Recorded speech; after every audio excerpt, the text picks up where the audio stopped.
Happening now, D.C. police investigating a video of what appears to show a D.C. police officer pinning a woman against a car and lifting her into the air. Now, Fox 5 speaks exclusively with the woman from that video. Our Bob Barnard is live with what she had to say. How did this whole thing happen? Did she come to you? Did you contact her? What happened, Bob? Well, frankly, we were out here asking people about it. She asked us what we were talking about, and she said, "That's me." She didn't realize it had been videotaped. So you'll hear from her in a moment. Let's show you the videotape. Happened right here outside this CVS store at T and 7th Streets, Northwest Washington, right down the street from the Howard Theater. This was yesterday afternoon. You see a police officer holding this woman up against his cruiser. Her feet are dangling in the air. He's questioning her. You can hear on the tape he's saying that he thinks she's a prostitute, and she's like, "I am not. Put me down." He eventually does. The lady is not charged. She is not arrested, but he drops her to the ground. A woman who uses the Twitter handle Mac and Cheeks shot the video. It's been retweeted more than 5,000 times.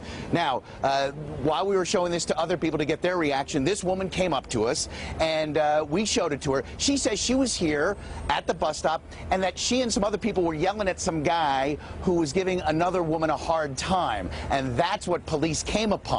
And here's the rest of the story in her words. She asked us not to put the camera right into her face. I never said nothing to the gentleman in particular, but when the police came, the police seen me being aggressive to the man, telling him, "If you don't get out my face, I'm going to react to you." So I guess they took that as a threat and pushed me up on the car, which was harassment. But they never arrested me. They never told me I was under arrest or anything. No citation, no nothing. I have no run-ins with the law whatsoever, so it was harassment. And I asked for the police officers' badges. They wouldn't give me no names, no numbers, or nothing. So I left. I never knew that this was being recorded. Now, when you see the police officer drop this woman to the ground, you see some stuff fall out of her arm. She says that was school supplies for her daughter that she had just picked up, and that's what fell to the ground. We spoke to this lady and we have her name. I'm just not going to share it right now, maybe later. But while we were right before talking to her, we were asking other people for their reaction to the video. Here's some of that. It looks harsh.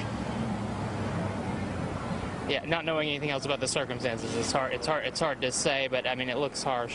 It's kind of shocking that he would do that without even questioning her first, not making assumptions.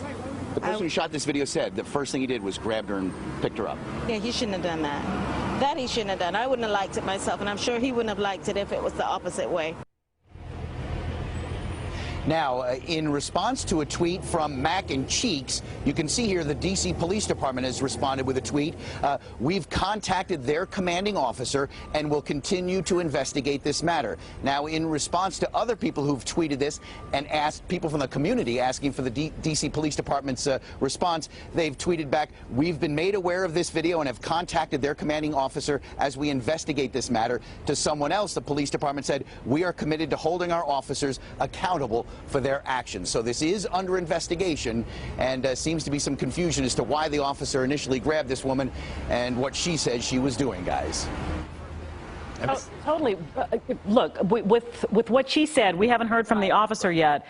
I'm wondering why he had to be so heavy-handed with her for it to leave like with of prostitution, as right. Bob said. You can make it out on the tape him saying, asking her if she was a prostitute. Did you ask her about that, Bob? Did you ask her what she made of the officer saying? Are you? That's what. Yeah, I said that's what we hear on the tape him saying to you. And she says that's not true. She goes, "I work right down the street.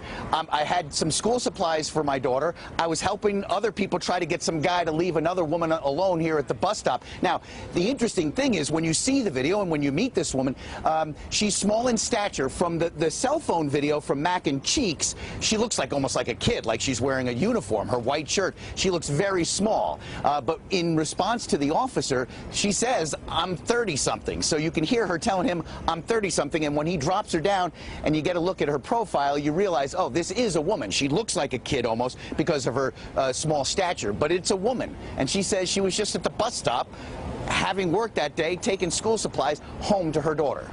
Well, good to hear her side of the story, at least. I mean, you always know there's multiple sides, but Right. it's definitely sheds a little more light on it, hearing her side and saying that, right. you know.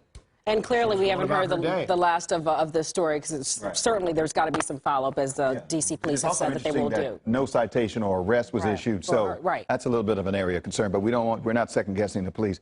Like you said, there is another side to the story, but it just looks strange. It looks strange. All right, so we go. I never said nothing to the gentleman in particular, but when the police came, the police seen me being aggressive to the man, telling him, if you don't get out my face, I'm going to react to you. So I guess they took that as a threat and pushed me up on the car, which was harassment. But they never arrested me. They never told me I was under arrest or anything.